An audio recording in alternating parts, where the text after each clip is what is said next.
जय हिंद प्यारे दोस्तों। मैं रवि आप सभी का टॉपर एग्ज़ाम के प्लेटफॉर्म पर स्वागत करता हूं। तो दोस्तों, ये आज पहली क्लास है आधुनिक भारत की। और आधुनिक भारत में जो हम देखेंगे वो शॉर्ट नोट्स टाइप में देखेंगे, जैसे कि यहाँ पर लिखा हुआ भी है शॉर्ट नोट्स। ठीक है दोस्तों, ये लिखा हुआ भी है शॉर्ट नोट्स। तो ये शॉर्ट नोट्स ही हमें देखना है। हमें कोई इतनी लंबी क्लास नहीं खींचनी है कि तमाम बातें बता रहे हैं, लेकिन हाँ बताएंगे जो टॉपिक से रिलेटेड बातें हैं, जहाँ से आप अपना एक पकड़ मजबूत कर सको, वो बात हम बताते हुए चलेंगे। ठीक है दोस्तों, तो ये बहुत यूजफुल क्लास है, बहुत हेल्पफुल, बहुत बढ़िया क्लास रहने वाली है ये वाली। ठीक है, और यहाँ से आप बहुत जल्दी रिवीजन करने वाले हो। ठीक, जैसे कि हम एक एक सब्जेक्ट ख़त्म करते रहेंगे, दूसरे सब्जेक्ट की क्लास हम 1 बाय 1 कंटिन्यू करते रहेंगे। तो बिना देरी किए हुए करते हैं हम अपनी क्लास को स्टार्ट। ठीक है बच्चों, देखो आज हम पढ़ेंगे पहले देखेंगे कि हमें पढ़ना है यूरोपियन कंपनियों का भारत आगमन। क्या पढ़ना है बच्चों? यूरोपियन कंपनी का भारत आगमन। और यूरोपियन कंपनी के आगमन में सबसे पहले हमें देखना पुर्तगाली। क्या देखना है? पुर्तगाली। और पुर्तगाली देखना है कि पुर्तगाली में कौन आया, कब आया, फर्स्ट गवर्नर कौन आया, सेकंड कौन आया, थर्ड कौन आया, उसके बाद कैसे आया, उसके बाद क्या, तमाम बातें हम डिस्कस करेंगे। ठीक है, और जल्दी चलते हैं अपने टॉपिक पर। ठीक है बच्चों, तो देखो एक थोड़ा सा ज़रा मैं आपको एक बैकग्राउंड बता देता हूँ, है ना। जैसे कि बात करता हूँ मैं पुर्तगाली की कंपनी की, तो पुर्तगाली कंपनी की बात करते हैं तो बात है 1498 में। 1498 में वास्को डी गामा जाता है भारत की खोज करने के लिए। वास्को डी, यहाँ से आप लिख सकते हो वास्को डी गामा जाता है। ठीक है, वास्को डी गामा भारत की खोज करने के लिए निकलता है 1498 में। और इससे पहले एक पर्सन और गया था 1492 में। वो कौन था?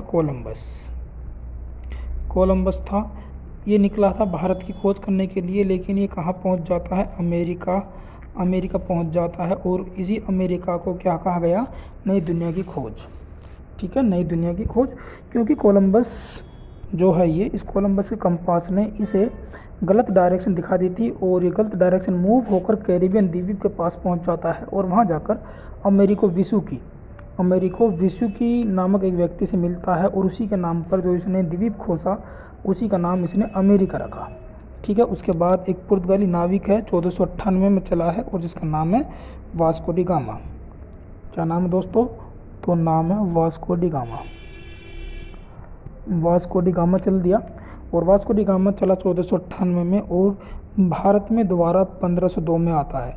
और 1502 के बाद फिर भारत में पुर्तगाली कंपनी आनी स्टार्ट हो जाती है व्यापार करने के लिए। ठीक है, और 1503 में ये अपनी फर्स्ट फैक्ट्री कोच्चिन में लगाता है। कहाँ पर? कोच्चिन में फर्स्ट फैक्ट्री लगाता है, और फर्स्ट फैक्ट्री लगा लेता, दूसरी फैक्ट्री लगाता कन्ननौर में। ठीक है, तो ये थोड़ा सा एक बैकग्राउंड था। चलिए समझते हैं अब हम बातें कि क्या क्या अब हमें देखना है।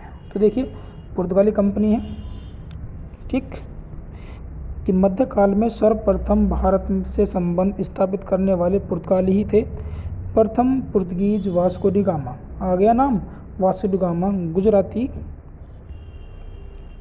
ठीक है, कि गुजराती पथ प्रदर्शक अब्दुल मजीद की सहायता से पश्चिमी तट बंदरगाह कालीकट पहुंचा, और 20 मई 1498 को पहुंचा था ये भारत के कालीकट बंदरगाह पर। ठीक है, कालीकट बंदरगाह पर। देखो अगर मैं आपको बताऊं, देखो जिस तरीके से मैं आपको बताता हूं, समझो ज़रा कि अगर हम ये एक अफ्रीका मानते हैं यहाँ पर एक कैप ऑफ गुड होप है, इधर साइड से पुर्तगाल से होता हुआ वास्को डी गामा आ रहा है, और इधर साइड हमारा ये भारत है। ठीक है, तो इधर ही कैप ऑफ गुड होप पर यहाँ पर इसे अब्दुल मजीद मिलता है, और वास्को डी गामा को ले जाकर कालीकट बंदरगाह छोड़ देता है। जब कालीकट बंदरगाह छोड़ता है तो यहाँ पर एक यहाँ का राजा है जिसका नाम है जमेरिन। क्या नाम है? जमेरिन नाम है। वो जमेरिन राजा इस वास्को डी गामा का स्वागत करता है खिलाता है पिलाता है, मेहमान नवाजी करता है। और जब वास्को डी गामा यहाँ से जाता है तो वास्को डी गामा का जहाज़ कोई मिर्च मसालों से भर देता है ये जमेरिन। और जब पुर्तगाली मतलब वास्को डी गामा ने जाकर पुर्तगाल में वो सब बेचा तो वास्को डी गामा को 60 गुना लाभ हुआ था। और उसी 60 गुना लाभ को देखकर पुर्तगालियों की आंखें खुली की खुली रह गई थी। तब भगदड़ मची थी कि चलिए भारत की। भारत वालों को तो पता ही नहीं है कि वहाँ पर क्या चीज़ है, कितना तगड़ी मुनाफे की उनके पास एक खान है। ठीक है, तो फिर पुर्तगाली कंपनी रवाना हो लेती है भारत की तरफ को। तो वही बात है जो हमें अब देखनी है। तो सुनो यहाँ पर ज़रा कि प्रथम पुर्तगीज वास्को डी गामा कौन? वास्को डी गामा गुजराती पथ प्रदर्शक अब्दुल मजीद की सहायता से पश्चिमी बंदरगाह कालीकट पर 20 मई 1498 को पहुंचा। तत्कालीन शासक, जैसे कि मैंने आपको बताया कि तत्कालीन शासक जमीरिन ने उसका स्वागत किया। ठीक है, स्वागत किया। और वो आपको मैंने कहानी बता दी कि वास्को डी गामा यहाँ से जाता है, जहाज़ में मसाले लेकर जाता है, जाकर बेचता है, 20 गुना लाभ होता है। तो फिर उसके बाद पुर्तगाली कंपनी आती है और आने के बाद फिर अपने गवर्नर भेजती है। और फर्स्ट गवर्नर बनकर कौन आया था? फ्रांसिस्को दी अल्मोड़ा। कौन आया? फ्रांसिस्को दी अल्मोड़ा पहला गवर्नर बनकर आया था। ठीक है, तो 1505 में प्रथम पुर्तगाली वायसराय एवं गवर्नर बना और ब्लू वाटर पॉलिसी इसने चलाई थी। कौन सी पॉलिसी दोस्तों? ब्लू वाटर पॉलिसी इसने चलाई। वो ब्लू वाटर पॉलिसी थी क्या? ठीक है, ब्लू वाटर पॉलिसी थी क्या? अगर मैं आपको बताऊं एक लाइन में, तो जैसे सपोज करो कि एक ये हमारा भारत है, प्यारा सा भारत है, इसके इधर साइड भी पानी है, इधर साइड भी पानी है। तो इसने क्या काम करा था? तो भारत के बंगाल की खाड़ी की तरफ भी और अरेबियन सी के तरफ अपनी नौसेना तैनात कर दी थी। और वो नीले पानी में थी, इसलिए इसने नीले पानी में जो नीति चलाई उसे नीले पानी की नीति कह दिया, ब्लू वाटर पॉलिसी कह दिया। जिससे कि जो अदर देश के सैनिक जो अदर देश के व्यापारी हैं वो भारत में व्यापार करने के लिए ना आ सकें। और इसने ये सोचकर ये पॉलिसी बनाई थी कि अगर किसी देश के व्यापारी भारत में व्यापार करने के लिए आते हैं समुद्र के रास्ते, मतलब कि नीले पानी में, तो उन्हें हम भारत से दूसरी तरफ ही खदेड़ देंगे। इसका यही मकसद था। ठीक है, ब्लू वाटर पॉलिसी यही थी। आगे चलते हैं। जैसे 1508 में चोल के युद्ध में गुजरात के शासक को पराजित किया। और 1509 में दीव के युद्ध में महमूद बेगड़ा, नाम याद रखना है, महमूद बेगड़ा और मिस्र का था ये, और तुर्की शासकों को पराजित किया और दीव पर अधिकार कर लिया। ये फ्रांसिस्को दी अल्मोड़ा जो है ये 1509 में दीव के युद्ध में महमूद बेगड़ा और तुर्की शासकों को पराजित किया और द्वीप पर अधिकार इसने कर लिया। ठीक है, और यहाँ से एक बात अगर हम देखें तो वास्को डी गामा कितने दिन रुका था यहाँ पर? 3 महीने। वास्को डी गामा वह बताओ भैया, 3 महीने रोक लिया, दावत फानी करने में लगे हुए हैं अंग्रेज़ के। अरे इनकी यही तो एक छोटी सी भूल भारत को देख लो किस मोड़ पर लेकर चली गई थी। 3 महीने, हाँ कि साहब कुछ 3 महीने 3 महीने। चलो चलते हैं आगे बच्चों। और 1502 में वास्को डी गामा फिर आता है भारत फिर आता है। और फिर इसके बाद फिर गवर्नर आते हैं जिन्हें हम पढ़ रहे हैं गवर्नरों को, यही वो गवर्नर हैं। चलो आगे देखते हैं। 1500 में पेड्रो अल्वारेज कैब्रेल के नेतृत्व में 2 जहाजी बेड़े भारत आए थे भैया।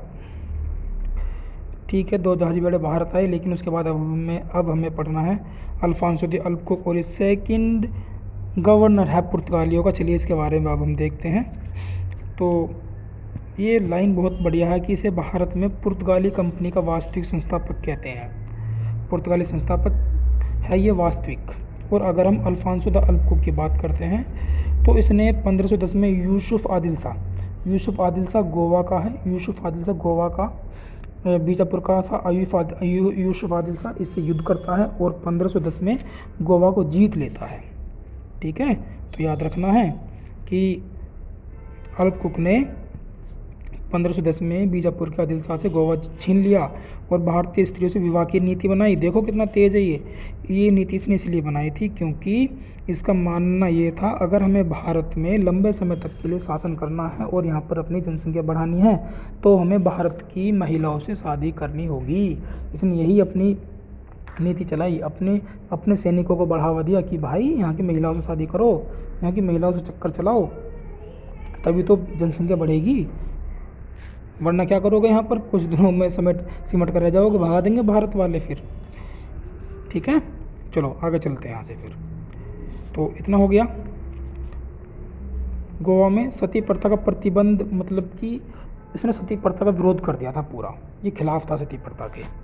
सती प्रथा जानते हो क्या? सती प्रथा का मतलब ये है कि अगर किसी महिला का पति मर चुका है तो उस महिला को अपने पति के साथ ही चिता पर जलना होता था, और इसे ही कहा जाता था कि महिला सती हो चुकी है अपने पति के साथ। देख रहे हो कितनी क्रूर प्रथा थी उस टाइम पर, है ना, कितनी क्रूर प्रथा थी उस टाइम पर। और लेकिन अब तो और भी है। अगर चलो छोड़ो, आते अपने टॉपिक पर। चलो बच्चों आगे, ये लाइन याद रखनी है कि 1511 में मलक्का एवं 1515 में हरमुज पर अधिकार कर लिया, और पुर्तगालियों ने भारत में प्रथम दुर्ग अल्फांसो डी अल्बुकर्क द्वारा 1503 में कोचीन में बनाया। देखो जैसे कि मैंने आपको ऊपर बता दिया था कि 1503 में कोचीन में अपनी पहली फैक्ट्री लगाई थी इन्होंने, बताया था नहीं बताया था ऊपर, जब स्टार्ट करने से पहले अल्बुकर्क ने बना दिया, प्रथम दुर्ग बनाया था, और कोचीन को इसने अपना हेड क्वार्टर भी बनाया था अल्बुकर्क ने। ठीक है, चलो चलते हैं यहाँ से आगे। फिर हमें एक पढ़ना होगा नीनो डी कोना। नीनो डी कोना आता है, तो नीनो डी कोना के बारे की बात देखते हैं अब हम, कि मद्रास के निकट सैन्यथोमी और बंगाल में हुगली में पुर्तगाली बस्तियां स्थापित की, और गुजरात के शासक बहादुर शाह की हत्या कर बशीन 1934 में और दीव 1534 में अधिपत्य कर लिया। ठीक है, तो याद रखना है कि 34 में और 1934, अरे 1534 सही है, बहादुर शाह की हत्या कर 1934 से, देखो क्या लिखा हुआ 1534 में, बात चल रही 1534 की, आप 1934 लिख रहा है बेटा, वो ये 1500 सब। ठीक है, ये 1500 है, क्लियर। चलो आगे चलते हैं यहाँ से अब। और 1534 में बंगाल के शासक 1534 में बंगाल के शासक गयासुद्दीन महमूद शाह से सतगांव और चटगांव में फैक्ट्री की अनुमति प्रदान की। ये बहुत बढ़िया कि सतगांव और चटगांव में फैक्ट्री की अनुमति प्रदान कर ली थी इसने, कब? 1534 में। ठीक है, और शासक का नाम क्या है? शासक का नाम है गयासुद्दीन महमूद शाह। ठीक है, आगे कुछ वो देखो कि किसने किसकी खोज की। देखो बच्चों, अगर हम बात करते हैं वास्को डी गामा ने भारत की, वास्को डी गामा ने भारत की, ब्रिटेन के कैप्टन कुक ने ऑस्ट्रेलिया की, कोलंबस ने अमेरिका की, हॉलैंड के तस्मानिया एवं न्यूजीलैंड की।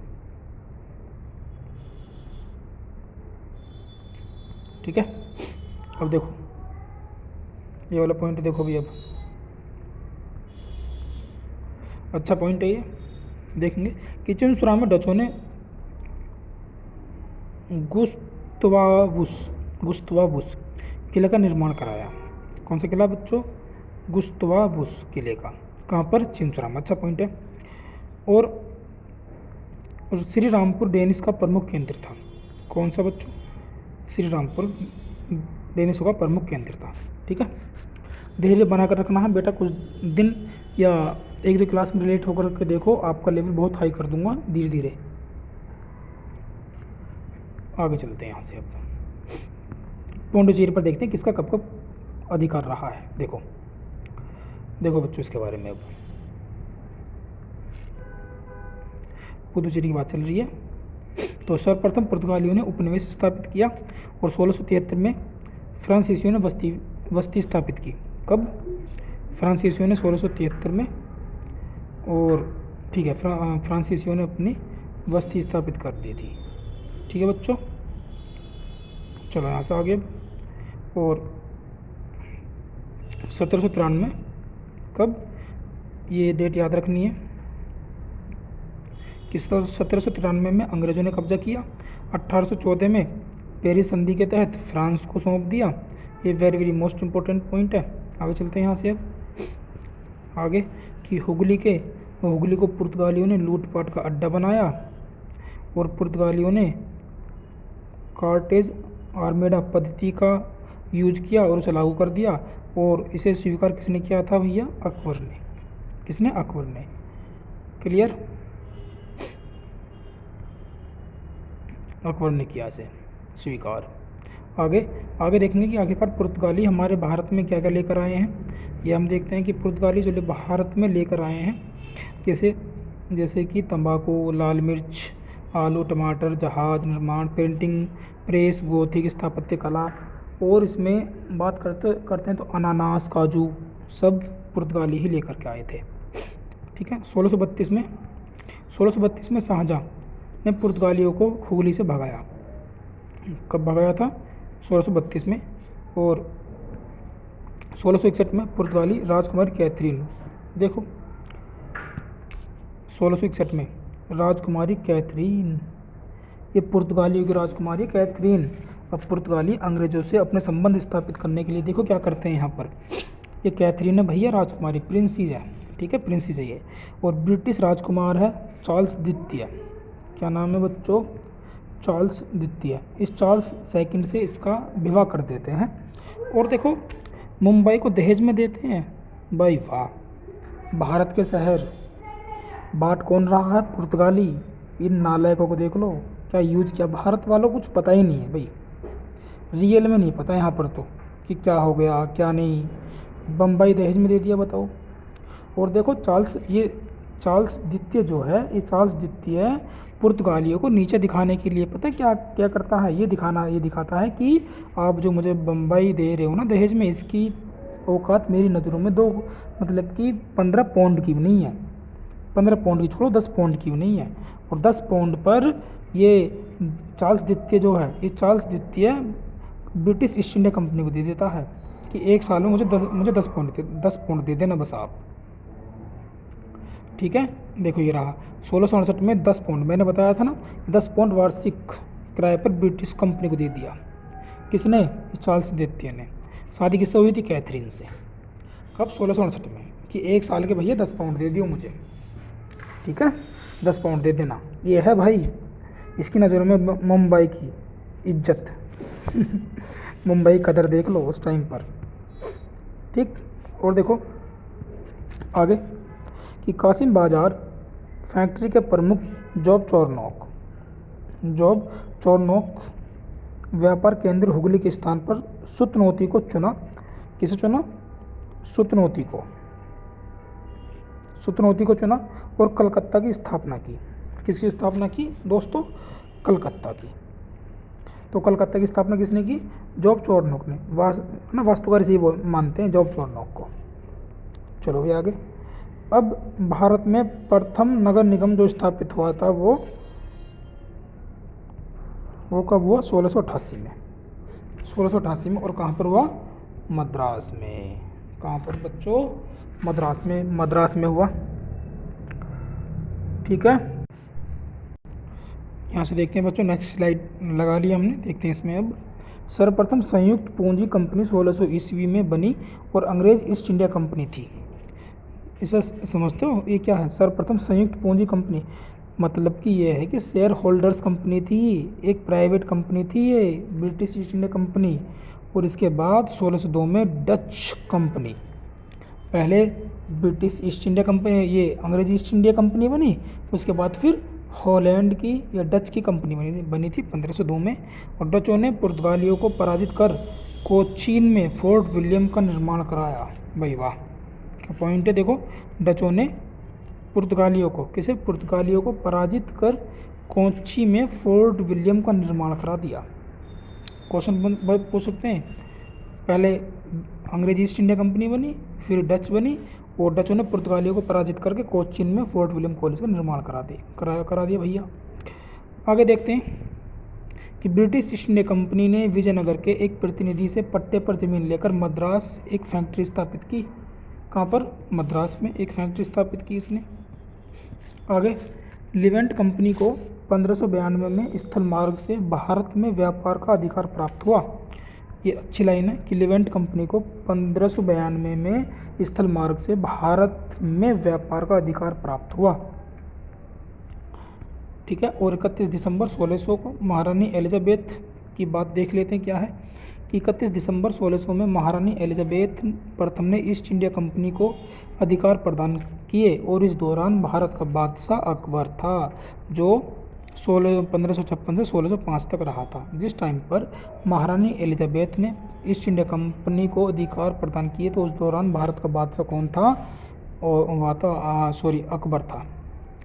ठीक है। और देखते हैं आगे कि जहांगीर के शासनकाल में अंग्रेजों ने सर्वप्रथम कारखाना स्थापित किया और 1611 में, कब, 1611 में मूसलीपट्टनम में, कहाँ पर दोस्तों, मूसलीपट्टनम में अस्थायी कारखाना, और 1613 में सूरत में प्रथम स्थायी कारखाना लगाया। तो याद रखना, 1613 में सूरत में प्रथम स्थायी कारखाना लगाया और 11 में मूसलीपट्टनम में अस्थायी कारखाना लगाया था इन्होंने। Next point, William Hawkins